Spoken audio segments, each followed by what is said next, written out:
আমার অনেক যুবক ভাইয়েরা বিভিন্ন গুমটাওয়ালা শেখদের কথা শুনিয়া নবীর মিলাদের বিরুদ্ধে কথা বলে, জশ্নে জুলুসের বিরুদ্ধে কথা বলে, ঈদে মিলাদুন নবীর বিরুদ্ধে কথা বলে, নবীর শানের উপরে কটূক্তি করে। এই ইমানদার মুসলমান যুবক রে, তুমি কতটুকু পড়াশোনা করেছ?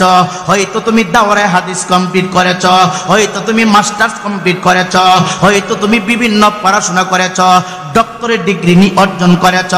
এই সাহাবায়ে কেরামের চাইতে তুমি তো বেশি জানো না। আমার নবীজি দুনিয়ায় থাকতে 10 জন সাহাবীকে জান্নাতের টিকিট দিয়েছে। সে দুনিয়ায় থাকতে আমার নবীজি 10 জনকে জান্নাতের সার্টিফিকেট দিয়েছে। একটু আওয়াজ দিয়ে বলেন, দুনিয়াতে থাকিয়া যারা জান্নাতের টিকিট পাইছে তারা বেশি জানে না আপনি বেশি জানেন? এই কথা বলেন না কেন?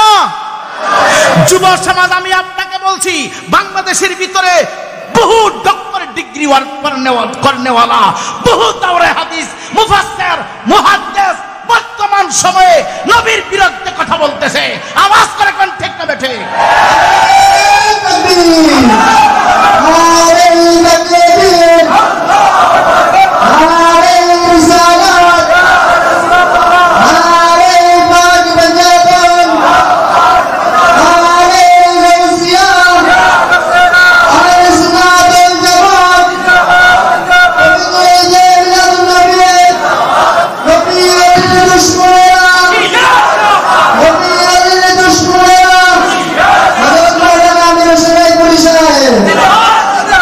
আমি আমার যুব সমাজকে উদ্দেশ্য করে বলছি, ব্যবসায়িক ভাইয়েরা, চাকরিজীবী ভাইয়েরা, হে আমার ইমানদার মুসলমান ভাই বাবারা, বর্তমান সময়টা এমন একটা যুগ, এমন একটা সময়, আমার নবী বলেছেন বনী ইসরায়েলের ভিতরে দল ছিল 72টা, আর আমার উম্মতের ভিতরে দল হবে 73টা।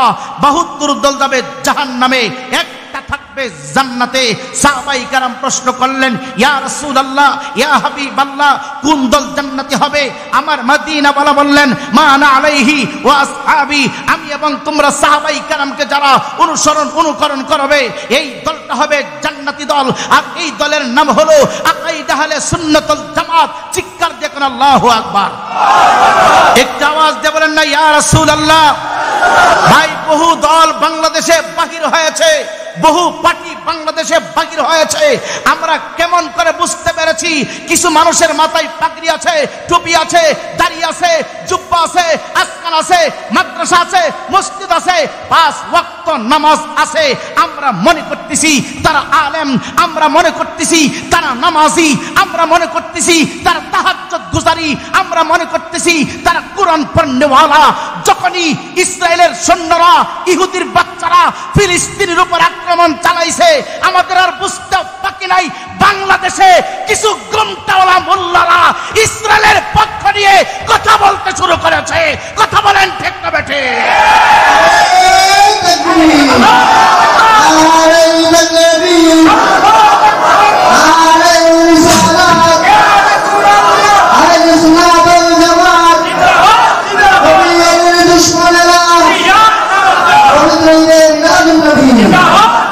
ভাই, আমি আপনাকে স্মরণ করে দিচ্ছি।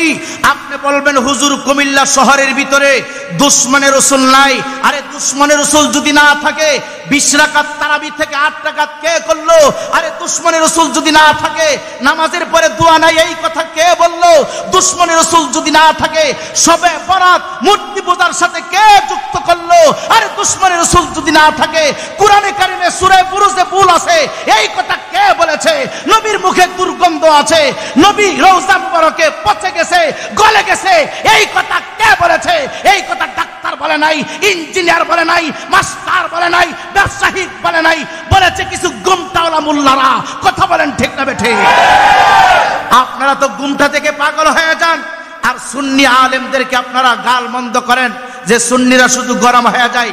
আরে ভাই, গরম হব না তো কি হব?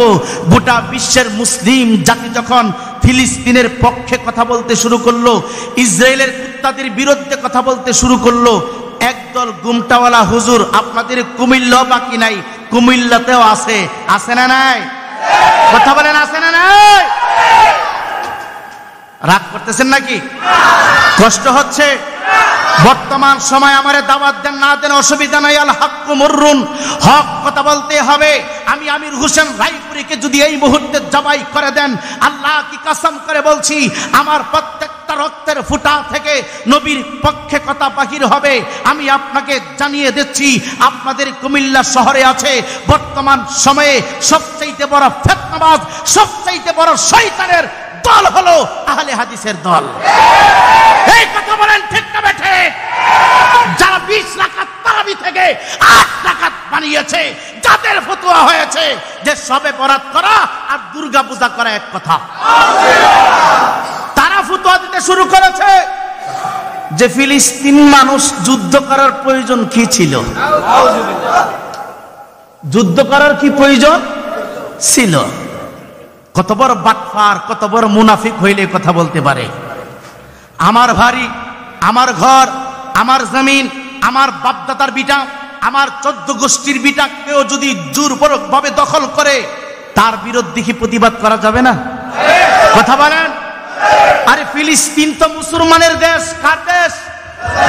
শুধু ফিলিস্তিন মুসলমানের দেশ নয়, এই ফিলিস্তিনের ভিতরে এমন একটা ঘর আছে, সুবহানাল্লাযী আসরা বিআবদিহি লাইলাম মিনাল মসজিদিল হারামি ইলাল মসজিদিল আকসা। ফিলিস্তিন মুসলমানের কাবা না, কুমিল্লা জেলার ভিতরে নয়, গোটা বিশ্বের যত মুসলিম উম্মাহ আছে, সমস্ত মুসলিম উম্মার পবিত্র জায়গা হচ্ছে বাইতুল মাকদিস, আল আকসা মসজিদ। যে মসজিদের ভিতরে আমার নবী, আপনার নবী, হায়াতুন নবী, জিন্দা নবী, 1 লক্ষ মতান্তরে 2,24,000 নবী রসুলকে নিয়ে 27শে রজব দিবাগত রাত মেরাজের দিন আমার নবীজি স্বয়ং ইমামতি করে সমস্ত আম্বিয়া কেরামকে পিছনে রেখে 2 রাকাত নামাজ পড়েছিলেন। যে মসজিদ, এই মসজিদ হলো ফিলিস্তিনে। ভাই আমি আপনাকে বলছি, এখন আপনি চিন্তা করুন, বাসায় গিয়ে চিন্তা করুন কার কথা শুনবেন। যারা বলেছে কোরআনে কারিমের সূরা বুরুজের ভিতরে ভুল আছে, এই ফাটিটা আজকে ফিলিস্তিনের বিরুদ্ধে কথা বলে। এর জন্য অনুরোধ করতেছি, জামানাটা বড় কঠিন, জামানাটা বড় ভয়ানক, বড় কঠিন। যদি ঈমান টিকে রাখতে হয়, ইবাদতটাকে যদি বাঁচায় কবরে যেতে চান, আমার প্যারা নবীর মহব্বত অন্তরে ঢুকান, প্যারা নবীর ভালোবাসা অন্তরে ঢুকান। নবীর মহব্বত ছাড়া, নবীর ভালোবাসা ছাড়া অন্ধকার কবরে কেউ আপন আছে? কথা বলেন, আছে? নাই। অনুরোধ করে দিয়ে যাচ্ছি যুবক, যারা যে অবস্থানে আছেন, যারা যেখানে আছেন, যেদিকে আছেন, আপনি বাড়িতে থাকেন অসুবিধা নাই, বাসাতে থাকেন অসুবিধা নাই, ব্যবসা করেন অসুবিধা নাই, কোনো প্রকার সমস্যা নাই, কিন্তু যার যার অবস্থান থেকে, যার যার জায়গা থেকে রসুলে পাকের আদব, রসুলে পাকের প্রেম, রসুলে পাকের মহব্বত দিয়া আপনার ফ্যামিলিটা সাজান, আপনার জীবন সাজান, আপনার ব্যবসা সাজান, আপনার এলাকা সাজান, আপনার শহর সাজান। একমাত্র এই গোটা পৃথিবীতে উত্তম আদর্শ, উত্তম চরিত্র, উত্তম আদর্শবান ব্যক্তি হলো আমার নবী, আপনার নবী, হায়াতুন নবী, জিন্দা নবী, রহমাতাল লিল আলামিন। আওয়াজ করে কোন ঠিক কিনা? আরো যারা কোন ঠিক কিনা? না অন্য কোন সাহিত্যের কথা শোনা যাবে? কথা বলেন, শোনা যাবে? আপনারা আগেও নামাজের পরে দোয়া করেছেন, এখনো করবেন, রাজি আছেননি? দোয়া করবেন তো? আগেও মিলাদ পড়েছেন, এখনো পড়বেন, করবেন তো? আগেও ওলি আল্লাহর দরবার জিয়ারত করেছেন, এখনো করবেন, করবেন তো? আমরা ফিলিস্তিনের পক্ষে আসি, বাংলাদেশের গভর্নমেন্টের পক্ষ থেকে যদি আমাদেরকে ফিলিস্তিনে যাওয়ার জন্য সুযোগ করে দেওয়া হতো, আমরা লক্ষ লক্ষ উলামায়ে কেরাম ফিলিস্তিনে যাইয়া আল আকসা মসজিদের পক্ষে ইসরায়েলের বিরুদ্ধে যুদ্ধ করতাম। কথা বলেন ঠিক না বেঠে? কে রাজি আছো? হাত তুলে দেখে দাও। নারে তাকবীর, নারে রিসালাত, নারে রিসালাত। চিল্লা এখন মারহাবা। আপনারা কি কষ্ট পাইতেছেন? অসুবিধা হচ্ছে? ভাই অনুরোধ করে দেয়া যায়, অনুরোধ করতেছি, বারবার আপনার পায়ে ধরতেছি, ঘুমটাওলা দেখেই পাগল হয়ে যান না। কিতাব লাইব্রেরি থেকে কেনার আগে একটু যাচাই করবেন, কিতাব কিনে আপনার সুন্নি আলেমকে দিবেন যে হুজুর এই কিতাব ঠিক আছে কিনা, এই কিতাব ঠিক আছে কিনা। আপনাদের এই কামিল মাদ্রাসার প্রিন্সিপাল হুজুর কাছে নিয়ে যাইবেন যে হুজুর আমি একটা কিতাব কিনছি, হুজুর পড়তে পারবো কিনা, আকীদাগতভাবে ঠিক আছে কিনা। শুধু বই পাইলেন পড়লেন, ঈমান নষ্ট হয়ে যাবে।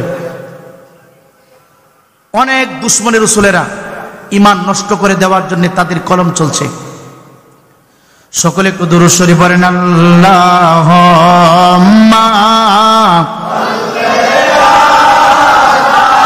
জাননি। হাত থেকে চাবুকটা ঢিল মেরে রেখে নবীজির পিঠ মুবারকের উপরে মোহরে নবুয়তের উপরে চুম্বন করতে শুরু করলাম। চুম্বন দেওয়ার সাথে সাথে নবী আমার ডাক ডাকায়া, পাগলা কি করলে, কি করলে, তুই এতক্ষণ পর্যন্ত বললে কি আর করলে কি? পাগলা ডাক ডাক, ইয়া রাসূলুল্লাহ, ইয়া হাবিবাল্লাহ, নবী গো আপনি বলছেন পাওনা পরিশোধ করে দেওয়ার জন্য পাওনা। এ যুবক ভাই, ও বিদ্যা বাবা, অন্যায় ভাবে কাউকে তুমি থাপ্পড় মেরে দিয়েছ, গোপনে তার কাছে যায় ক্ষমা চাইবা। অন্যায় ভাবে কারোর উপরে তুমি আক্রমণ করেছ, গোপনে তার কাছে যায় ক্ষমা চাইবা। তোমার কাছে কেউ যদি পাওনা থাকে, পাওনাটা পরিশোধ করে দিবা। সন্তান তোমার কাছে পাওনা। এ যুবক ভাই, তিনটা সন্তানকে সমান সমান করে সম্পদ বন্টন করে দিবা। একজনকে বেশি আর একজনকে কম এইভাবে দেওয়া যাবে না।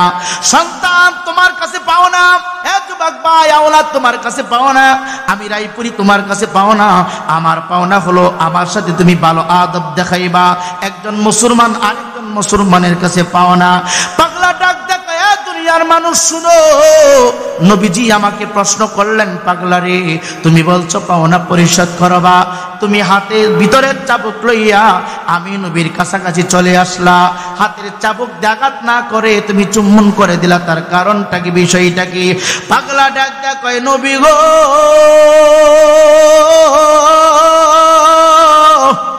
ও মায়ার নবীজি, আপনার আদরের নাতি ইমাম হাসান আপনার বুড়ি মুবারকে চুম্বন করল।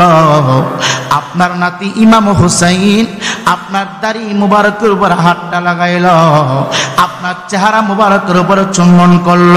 ডাকা দিয়া কয়, মায়ার নবী গো, আপনার নাতিকে আপনি কাঁধ মুবারকে উঠাইলেন, ডান কান্দে হাসান, বাম কান্দে হুসাইনকে উঠাইলেন। দুইটা নাতি আপনার কপাল মুবারকে চুম্বন করলো, আপনার গাল মুবারকে চুম্বন করলো, মাঝে মাঝে ওয়াল বডির উপরে চুম্বন লাগাইলো। ইয়া রাসূলুল্লাহ, নবী গো, হুসাইন গুড়া চাইলো, আপনি নিজে গুড়া হইয়া তারে খুশি করলেন গো নবীজি। আমার মনে বড় ইচ্ছা, আমার মনে বড় আশা, আপনার নাতি আপনার বডির উপরে চুম্বন করলো, আপনার কাঁধ মুবারকে বসলো, আপনার কপাল মুবারকে চুম্বন করলো, আপনার চেহারা মুবারকের উপরে চুম্বন করলো। আমার মনে বড় আশা গো নবীজি, আমি আমার দুইটা ঠোঁট লাগাইয়া যদি জিন্দিগির ভিতরে একটা দিন আপনার বডি মুবারকের কোন অংশে চুম্বন করতে পারতাম, আমি পাগলা দুনিয়া থেকে জান্নাতি টিকেট নিয়ে বিদায় হইতে পারতাম। ইয়া রাসূলুল্লাহ, মায়ার নবী, কেমনে দিব, কিভাবে দিব, কোনো সুযোগ তো নাই। আমি আমার হায়াতি জিন্দিগির ভিতরে কোনো সুযোগ করতে পারি নাই।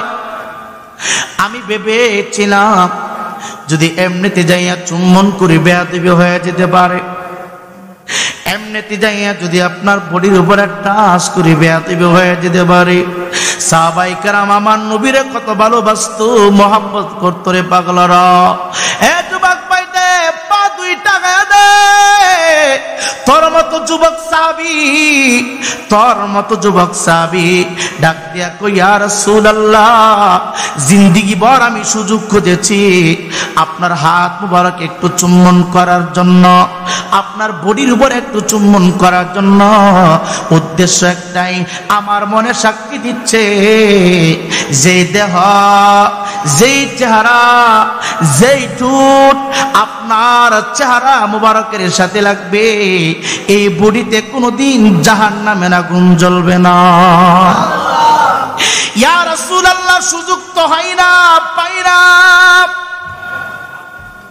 আমার চোখের সামনে কত সাহাবীকে আপনি ধরে ধরে ধরে ধরে কবরস্থ করলেন। আমার চোখের সামনে কত সাহাবীকে কাফন পরায় দিলেন। ইয়া রাসূলুল্লাহ, নবী গো, আমার চোখের সামনে কত সাহাবীরা শহীদ হয়েছে গো নবী, জান্নাতের টিকিট পেয়ে বিদায় হয়ে গেছে। আমি শুধু চিন্তা করতাম কোন সময় আমি আমার জিহ্বাটা লাগাইয়া আপনার বডি মোবারকের উপর একটু চুম্বন করব, একটু টাচ করব গো নবীজি। সুযোগ তো আমি জিন্দেগির ভিতরে পাই না, আজকে আপনি ইচ্ছাকৃতভাবে বলেছেন ইয়া রাসূলুল্লাহ, নবী গো, আমি আপনাকে আঘাত করব গো নবীজি। এমনটা ভাবিয়া আমার হাতে চাবুক মুবারক নেই নাই গো নবীজি। ইয়া রাসূলুল্লাহ, নবী গো, আপনি বলেছেন পাওনা পরিশোধ করার জন্য। আমি দাঁড়ায় গেলাম, মনে মনে চিন্তা করলাম আমার মনের আশা বুঝি আমার আল্লাহ আজকে পূরণ করবে, এই তো আমার সুযোগ। আমি যদি এই বাহানাটা না করতাম গো নবীজি, আমি আমার ঠোঁট মুবারক লাগাইয়া আপনার বডির উপরে চুম্বন করতে পারতাম না। আল্লাহ জালালিয়াতের কসম করে বলি গো নবীজি, আমার অন্তরে খবর আমার আল্লাহ জানে। আল্লাহ হলেন আলিমুল গায়ব,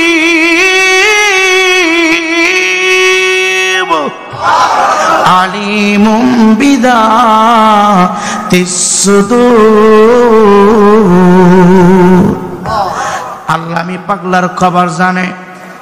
আল্লাহর ইজ্জতের কসম করে বলি, বেয়াদবের উদ্দেশ্যে হাতের ভিতরে চাবুক নাই নাই গো নবীজি, শুধু চুম্বন করার উদ্দেশ্যে চাবুকটা নিয়েছি। চাবুক দিয়ে আঘাত করলা না কেন? হুজুর নিয়ত আগেও ছিল না, এখনো নাই। আমার নিয়ত ছিল আমি আমার দুইটা ঠোঁট লাগাইয়া আপনার মোহরে নবুয়তের উপরে চুম্বন করব। ইয়া রাসূলুল্লাহ, ইয়া হাবিবাল্লাহ, মায়ার নবী গো, নবী গো, আজকে যেহেতু আপনি বলেছেন পাওনা পরিশোধ করার জন্য, আমি মনে মনে ভাবলাম আজকে তো আমার সুযোগ। আমি সাহাবায়ে কেরামের সামনে দাঁড়ায় গেলাম, বেয়াদবি হবে এই কথা চিন্তা করে নাই। হাতে চাবুক নিলাম, যে মাত্র আপনি জুব্বা মুবারকটা খুলতেছেন গো নবীজি, আপনার চেহারা মুবারকটা দেখিয়া আমি পাগল পারা হয়ে গেছি গো নবীজি। কোন সময় আমি আপনাকে ধরব, কোন সময় আপনার শরীর মুবারকে চুম্বন করব গো নবীজি। আমি আমার হাত থেকে চাবুকটা রাখিয়া গো নবীজি আপনার মোহরে নবুয়তে চুম্বন করি নাই। আমি সাক্ষী দিচ্ছি, আমার মন বলছে দুনিয়ায় থাকিয়া আল্লাহর জান্নাতের চৌকাঠে আমি পাগলা চুম্বন লাগাইয়া দিছি। এই জন্য বলি, সময় থাকতে, দিন থাকতে যুবক নবীওয়ালা জিন্দেগি করো, নবীকে মহাব্বত করো, নবীকে ভালোবাসো। দুইটা চক্ষু বন্ধ করে দেখো, পৃথিবীর জমিনে আপন বলতে কেউ নাই। নবী আমার নিজের পাওনা নিজে পরিশোধ করে বিদায় হইতে চায়, আর আমরা নবীজির গোলামের গোলামের গোলামের গোলামের গোলামের গোলামের গোলামের গোলাম। এ যুবক ভাই,